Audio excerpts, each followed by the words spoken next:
Noyabrın 19-da Göyçay rayonunun 13 sayılı yol istismar idarəsinin rəisi Marif Ağayevin mənzilindən bir kompüter, 700 manat, ov tüfəngi və qızıl zinət əşyaları oğurlanıb. Elə həmin gün onun qardaşı, Mingəçevir şəhər icra hakimiyyətinin başçısı Mübariz Ağayevin Göyçaydakı evinin təhlükəsizlik kamerası sındırılıb. Naməlum şəxs evə daxil olmaq istəsə də bu mümkün olmayıb. Faktla bağlı polisə müraciət edilib. Polis əməkdaşlarının həyata keçirdikləri əməliyyat axtarış tədbirləri nəticəsində Mübariz Ağayevin evinin təhlükəsizlik kamerasının görüntülərinə əsasən evə girmək istəyən şəxsin Dövlət Sosial Müdafiə Fondunun Göyçay rayon şöbəsinin əməkdaşı 1983-cü il təvəllüdlü Qaziyev Orxan İlhamoğlu olduğu müəyyən edilib. Orxan Qaziyev noyabrın 22-sində axşam saatlarında saxlanılıb. Qaziyevin mənzilindən oğurluq etdiyi Marif Ağayevin kürəkəni olduğu bildirilir. Orxan Qaziyev polisə ifadəsində qaynatasının evindən oğurluq etdiyini, onun qardaşı Mübariz Ağayevin evindən isə oğurluq etməyə cəhd göstərdiyini etiraf edib.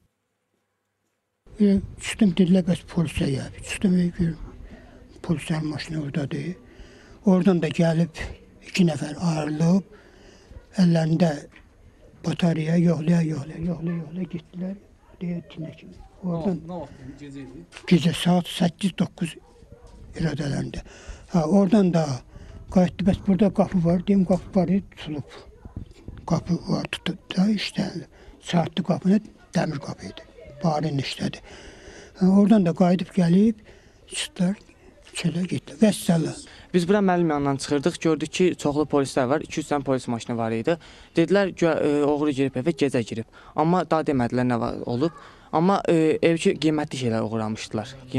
Məsələn, notebook uğrayıb, televizor, belə şeylər işləyib biz. Amma sonra dedilər, güya tutublar həmən oğrunu, tutublar. Ondan sonra bilməyik daha nə olub. Amma çoxlu polislər var idi burada. Faktla bağlı Göyçay rayon polis şöbəsində araşdırma aparılır.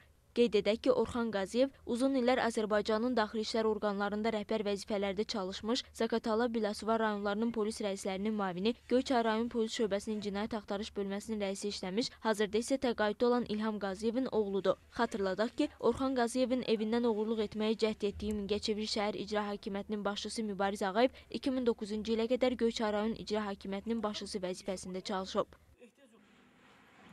Gülgəz Mustafayeva, Tural Türksoy, Kanal İS Xəbər.